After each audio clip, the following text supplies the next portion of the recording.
Welcome to Pixel Parenting, the podcast where we explore how to raise kids in a world full of screens using science and curiosity. Today's episode is about one of the most debated questions in parenting and media. Do violent video games actually make kids more aggressive? We'll learn how scientists define violence in games versus how the media frames it, what thousands of studies really say about links to aggression, and why context matters far more than headlines suggest. We will also get into practical advice for parents, what to look for beyond game ratings, how to talk with kids about games that make you uneasy, and why conversations, more than restrictions, are key to raising thoughtful, resilient digital citizens. So I'm very excited to welcome Dr. Rache Kowert to Pixel Parenting. Dr. Kowert is a psychologist and game researcher. Her amazing work on video games and mental health has been featured in media such as the New York Times, the Wall Street Journal, and Wired, among others. She's also the founder of Psychgeist, a YouTube channel and podcast where she breaks down the science of games in a way that's approachable for everyone. So I'm very excited to have Dr. Kowert here today. Thank you, Dr. Kowert, for being here. I'm very excited about this conversation on violent video games. It is a hot topic amongst parents, and I have a lot of questions. So let's start by defining how violent video games are defined in the scientific literature versus, like the common media describes them. I think the big difference is that in games, violence doesn't necessarily have to be realistic, although I don't know if that is necessarily a difference, but it tends to be in the way we talk about it in the media and when we talk about it in games, because a lot of times they say, oh, it's violent, it's so realistic, and that becomes an extra layer of concern. I think about the Mortal Kombat controversies of the 1990s. So I think there's a lot of overlap between the two, but I think the real distinction we often see is it cartoonish? Is it more fantasy violence, or is it more realistic violence? Many parents talk to me and they say, well, the fact that the blood is green or the blood is red, that doesn't make it less violent. So what does research say about that? Right. It doesn't make it less violent from a basic definition. But if you ask a parent to tell you about a violent game, they're likely going to say something like a fighting game like Mortal Kombat or Grand Theft Auto or Call of Duty or these games that seem very overtly violent versus Brawl Stars, which is also violent. You're punching and kicking and throwing people around, but it's not usually the one that comes to mind. So when I talk about that distinction, I think that in their minds, they have these categories of what is acceptable violence, the more realistic it is. Like if there is blood versus if there's not blood, that's where the concerns start to heighten versus something like Brawl Stars. So what does actually research show about violent video games and aggression? We have spent so much time and so much money studying this relationship, understandably, because there is a great concern about whether or not media is impacting, or especially our children, in a negative way. There is no evidence of the thousands of studies we've done that directly link video game violence to real world violence. Now, there's a caveat here because your listeners might be thinking, well, I've definitely seen headlines that say that violent games are linked to violence. But what we have seen is there is a small handful of studies that have linked violent video games to short-term increases in aggression when it's measured in a laboratory. Now, we can talk all day about what that actually means in terms of behavior change, but it's that small handful of studies that have been illuminated in the headlines and kind of sensationalized and twisted in a way to say, oh, this must mean that violent video games lead to real-world violence, when really we're not seeing that. What kind of violent behaviors are tested in the lab? Like, how do you measure that? I love that you asked this question because this is where you get into the sticking point. So if you see a headline that says, oh, people played 15 minutes of Grand Theft Auto in a laboratory and now they're more aggressive. If I saw that as a headline, I might be immediately like, oh my gosh, that's awful and terrible. But when you dig into it, there are a couple methods that are typically used. One is a word completion task. So someone comes into a lab, they see KI blank blank, they write kiss.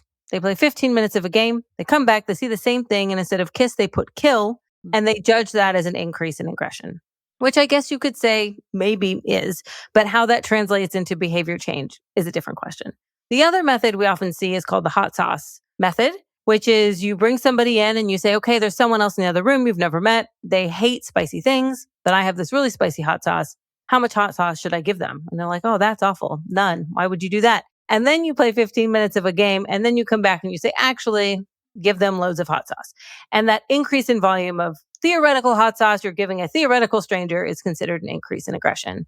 So when you think about it that way and you really dig into it, it's like maybe you could make an argument on a generous day that in those 15 minutes, their cognitions have shifted. But I do not believe that that then translates, well, it definitely doesn't, into behavior change over time because of those 15 minutes in the lab. Yeah, I can see that. And is there any research related to violent video games that has been done outside of the lab? Like, taking data from, the big players on these kind of games and report it. It's really difficult to do that in the sense of you can't just kind of follow people around and see if they commit crime, first of all. But second, games that would fall under the umbrella of having any kind of violence, fantasy violence, simulated violence, whatever, it's a lot of games. A lot of games have them. Like I said, Brawl Stars, I think that might be 13 and up. Don't quote me on that, but it's not made just for 18 and up and adults. So no is the short answer, but I will say there have been studies that have looked at population trends. And this is one of the arguments that's made most staunchly against there being a direct link, which is over the last 40, 50 years, we've seen a steady increase in the consumption of games that would be considered to be games with violent content. And at the same time, we've seen a steady decrease in crime among under 18 offenders. They call them youth offenders. And this is important because kids under the age of 18 have the most time to play these kinds of games. They're also thought to be the most susceptible to media messages. So if there was a direct relationship where playing violent video games directly increased a propensity for crime, you would expect them both to increase over time. And we're seeing the opposite happen, where consumption increases and violent crime is decreasing. How important is the context of, playing video games, violent video games, and I'm saying about child age, temperament, self-regulation, the whole environment? How does that impact the child if playing violent video games? Like, because I'm assuming, but for what you're saying, maybe violent video games is not the only source of potential aggression or whatever in real life. Context is really important. I mean, our children are consuming media, whether it's games, whether it's film, whether it's television. We want to make sure it's developmentally and age appropriate. I tend to lean into developmentally appropriate because age, if a 15-year-old, my 15-year-old is different from your 15-year-old, it may or may not be appropriate for them. So I do think that the context is important. But when we're talking about what impacts child's propensity for violent action or aggressive action, when you look at the research, there's been some great meta-analyses done by Chris Ferguson at Stetson University. And he looks at things that we know contribute to violence, like exposure to violence, peer delinquency, low frustration tolerance, low emotion regulation, all those sorts of things. And you put those in the statistical model. And then you also put plays violent video games in the statistical model. And when you account for all those other demographic factors, games have no impact at all on their behavior. And so I think it's really important, like you said, to think about the context and the whole person when we're talking about their behavior, because I've played a lot of games in my life where maybe you commit crimes or, do things that are not great. And it has not changed my worldview. To say in and of itself, that experience is not enough to totally change someone's worldview and perspective and then consequent behavior. That's a relief for parents that are listening. I hope right? It should be a relief, And so many parents are scared and worried about their kids. I am a parent of 3. I am scared and worried about my kids all the time. And we should not have to have this worry constantly in the back of our head. This week, I just heard it again from lawmakers in the United States saying they're going to start looking into video games as a driver of violent crime. And it is, I don't want to say a distraction. I mean, I guess it is a distraction because we've done this research. We've put millions of dollars of research funding into this to look at those links, and we just don't see them. So parents can be worried about all the other million things that we're worried about for our kids. But violent video games in and of themselves should not be at the top of that list. What do you think media is so obsessed with violent video games? It's an easy scapegoat for a really big, complicated, messy, nuanced, scary problem. I had an intro to psychology teacher. She always said this phrase. She said, humans are cognitive misers. We're lazy thinkers. We want the easiest answer to any question. Always, that is what we're going to go for. So if we could just wrap it up in a nice little bow and be like, oh, it's the video game. Sweet, done, job over.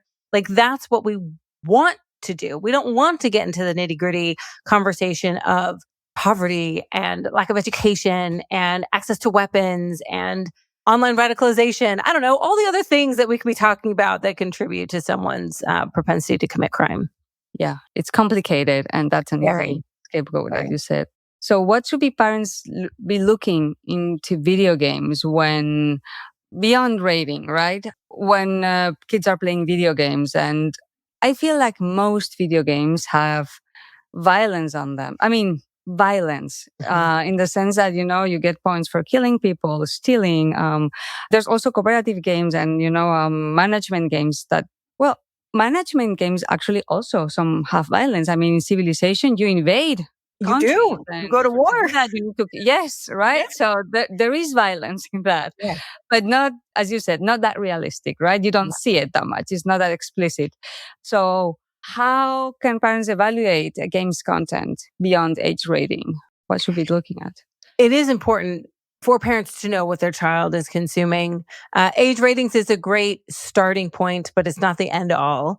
I often tell parents they should look over their child's shoulder when they're playing. I used to say play with them. I still strongly encourage that. Not all games are 2 players. Not all parents want to play, and not all kids want to play with their parents. So I try to move away from that piece of advice. But if you could, sit through a 5-year-old soccer game, which is usually the example I give because it's awful and they don't know where the ball goes, you can sit through 5 minutes of talking to your kid about what they're playing. And I find a lot of the worries that parents have are driven of fear of the unknown. And so if you can just say, what are you playing? Who are you with? Why do you like it? That alleviates a lot of the fears that parents have about what their children are doing in these video games. So I would say have a touch point, have a sense of what they're playing, ask them about it. Of course, look at the ratings. There are other resources like Common Sense Media has some resources. Mm-hmm. The Family Online Safety Institute has some games resources. So there are some things out there, but there's no substitute for just talking to your kids and, looking over their shoulder every now and then. Yeah. What if you don't like what they answer? Yes. Well, that opens a conversation. Of course. My children are pretty young. So my oldest is 10, but I wouldn't say they play games that I don't like, but they definitely have watched some dubious things on YouTube Kids that I don't like. And I'll look over their shoulder and be like, what is that? Can you explain that to me? And if I don't like it, we have a conversation about it. And I say, I don't like it. We're not going to watch that anymore. And I talked to you and you pleaded your case and I looked at it and I said, no, I don't think so. And we as parents, especially as our children are young, as they get older, we loosen the reins a bit, but we are the decision makers in the household and we can decide what we think is appropriate and not because, we've been making decisions 5 times longer than our kids have been making decisions. Yes, indeed. So if a parent is anxious because their kids have been playing violent video games or a game that they don't like for a long time, what would you recommend? Like, how would you recommend that conversation goes? Mm-hmm. If your children are engaging in a space that you are not comfortable with, I would sit down with them and I would express your concerns very openly and transparently. I am concerned because of X, and hear what they have to say. I'm concerned because of Y. See what they have to say.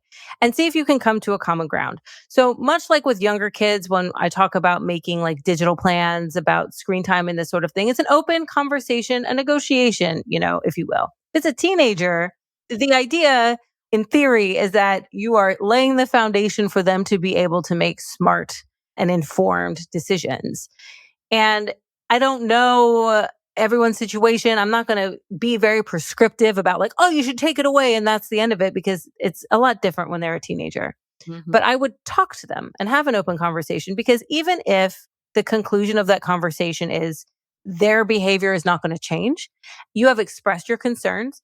That information will live in the back of their mind. My mom tells me things all the time and I'm like, okay, mom, whatever. And then the situation arises and it's back there. That thing she said that she sat down and talked to me about.